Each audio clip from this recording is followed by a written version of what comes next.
अक्सर आप लोगों ने अपने आसपास में किसी छत पे एक बड़ा सा पानी टंकी देखा होगा, अपने घर में गैस सिलेंडर देखा होगा। क्या आप लोगों को पता है कि वो पानी टंकी और वो सिलेंडर वो किस आकार का है और उसे क्या चीज बोलते हैं हम लोग मैथमेटिक्स के भाषा में, और उसका क्षेत्रफल कैसे निकाल। चलिए इस वीडियो में अभी हम लोग यही सब सीखेंगे। तो देखिए, उस आकृति को हम लोग बोलते हैं बेलन बोलते हैं, जिसको इंग्लिश में क्या बोला जाता है, सिलेंडर बोला जाता है। तो सबसे पहले हम इसका चित्र बनाएंगे। चित्र कैसे बनते हैं देखिए।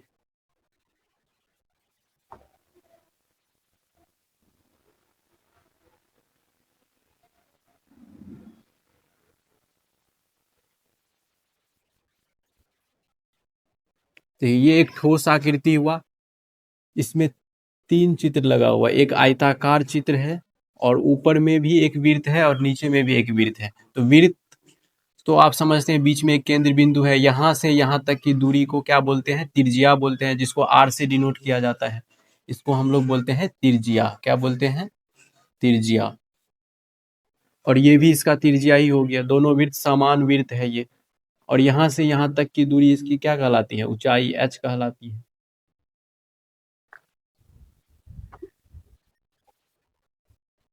और इसका नाम है बेलन, जिसको हम लोग सिलेंडर बोलते हैं। तो चलिए, इस बेलन का क्षेत्रफल निकालने से पहले इस चित्र को हम लोग तीन भाग में बांटेंगे। ये पहला भाग ये ऊपरी वृत्त कहलाता है, ये हो गया वृत्त। और बीच वाले भाग को, आयताकार भाग को हम लोग बोलते हैं वक्र पृष्ठ, वक्र पृष्ठ। और ये निचला वृत्त हो गया। ये वृत्त और ये वृत्त दोनों समान वृत्त हैं, इस दोनों की त्रिज्या समान होती है। अब ये देखिए, यहाँ से यहाँ तक की दूरी 2πr होती है आयताकार भाग में। और यहाँ ये हो गया, यहाँ तक की दूरी ये हो गया h। तो ये हो गया लंबाई, ये हो गया चौड़ाई। तो आयताकार भाग में लंबाई चौड़ाई का क्षेत्रफल कैसे निकालते हैं, लंबाई गुने चौड़ाई करके। तो इसी तरह से अगर हम सिलेंडर का क्षेत्रफल निकालेंगे और आयतन निकालेंगे तो सब इसी चीज का यूज करेंगे। हाँ, एक चीज और आप लोगों को बता दूं कि पाई का मान क्या होता है। इसको हम लोग पाई बोलते हैं, पाई। इसका मान क्या होता है, 22/7 या फिर 3.14।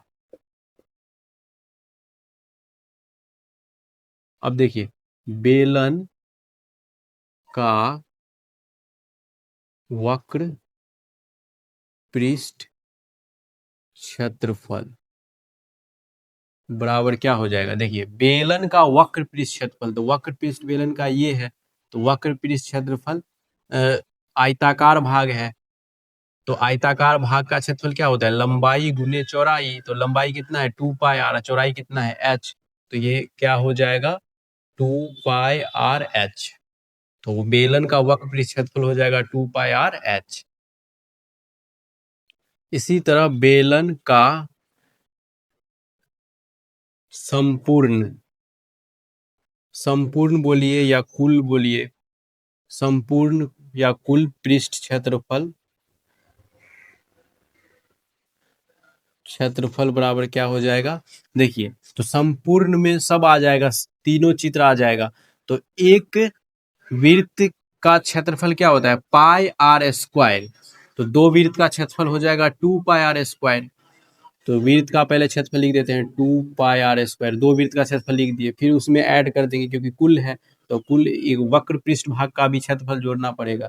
तो 2πrh, तो वक्र पृष्ठ भाग का क्षेत्रफल है 2πrh और वृत्त वाले भाग का है 2πr²। तो इसमें क्या हम कॉमन ले सकते हैं, 2πr कॉमन ले सकते हैं इंटू r+h।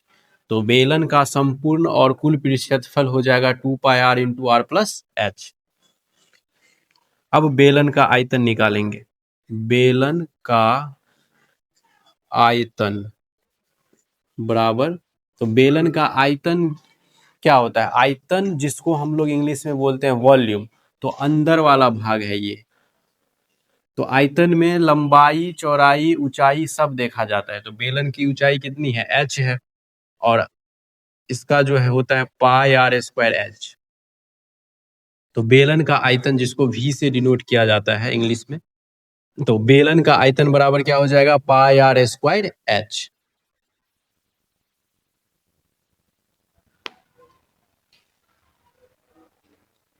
अब हम लोग शंकु का फॉर्मूला समझेंगे। तो शंकु क्या होता है, आप लोगों ने आइसक्रीम खाया होगा, तो आइसक्रीम किस टाइप का होता है, शंकु के आकार का ही होता है। होली में आप लोगों ने टोपी पहना होगा, त्रिकोण वाला टोपी, तो वो भी क्या होता है, शंकु के आकार का ही होता है। तो चलिए शंकु का पहले चित्र बनाते हैं। तो ये शंकु, शंकु को इंग्लिश में हम लोग बोलते हैं कोन। इसका चित्र कैसे बनेगा, ये ऊपर में त्रिकोण आकार का चित्र, उसके बाद उसके नीचे में एक वृत्त हम बना देंगे, तो ये क्या हो जाएगा, शंकु। तो वृत्त है, तो वृत्त में क्या होता है, एक त्रिज्या होती है, और यहां से यहां तक इसकी क्या हो जाएगी, ऊंचाई हो जाएगी। और ये जो लाइन है, तिरछी लाइन, इसको हम लोग बोलते हैं एल, जिसको हिंदी में बोलते हैं तिर्यक ऊंचाई। क्या बोलते हैं, तिर्यक ऊंचाई बोलते हैं। शंकु ये त्रिकोण आकार का है और नीचे में वृत्त है, यहाँ से यहाँ तक की दूरी r है, यहाँ से यहाँ तक की दूरी h है। तो ये आपको एक चीज नजर आता होगा, ये समकोण त्रिभुज बन रहा है।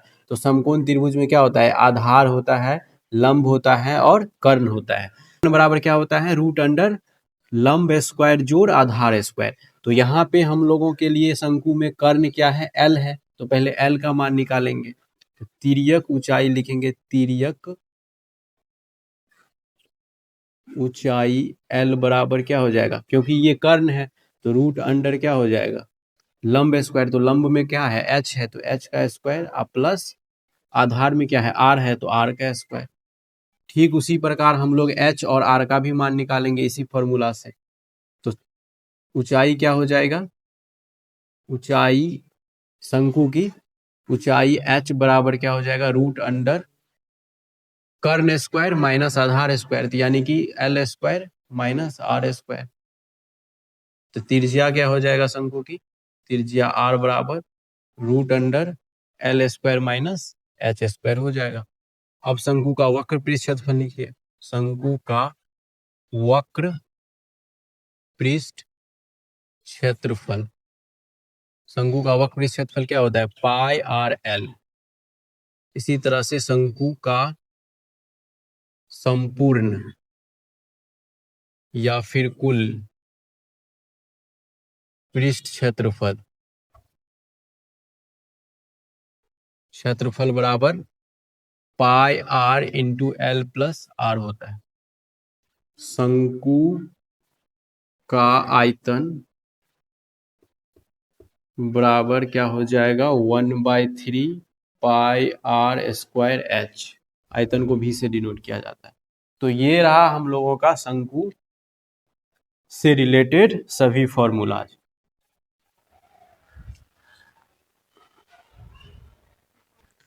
अब हम लोग गोला और अर्धगोला से रिलेटेड फॉर्मूला देखेंगे। गोला इस तरह से चित्र बनाया जाता है, ये एक 2D आकृति है।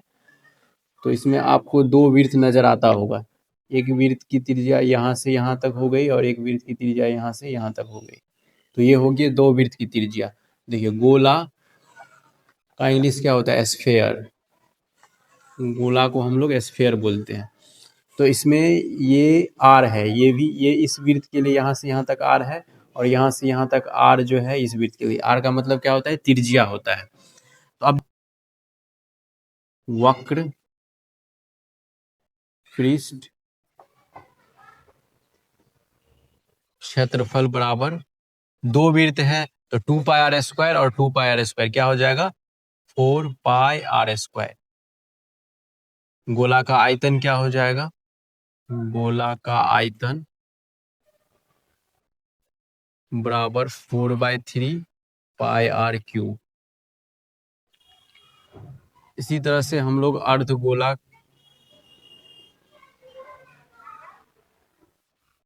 अर्धगोला का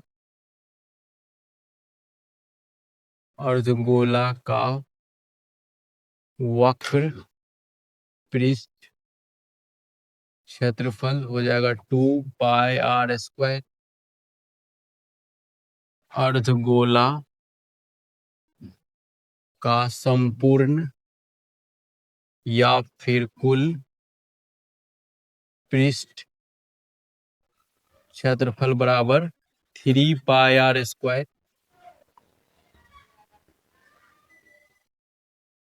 अर्धगोला का आयतन बराबर 2/3πr³।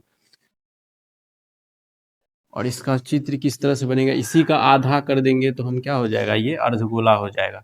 तो चलिए इस वीडियो लेक्चर में हम लोगों ने क्या पढ़ा है, गोला जिसको स्फीयर बोलते हैं, इसकी त्रिज्या r है, गोला का वक्र क्षेत्रफल क्या हो जाएगा 4πr², गोला का आयतन 4/3πr³ और एक चीज और है, गोला का वक्र क्षेत्रफल और संपूर्ण पृष्ठ क्षेत्रफल दोनों एक ही होता है। तो गोला का वक्र क्षेत्रफल या फिर संपूर्ण पृष्ठ क्षेत्रफल बराबर क्या हो जाएगा 4πr²। गोला का आयतन 4/3πr³।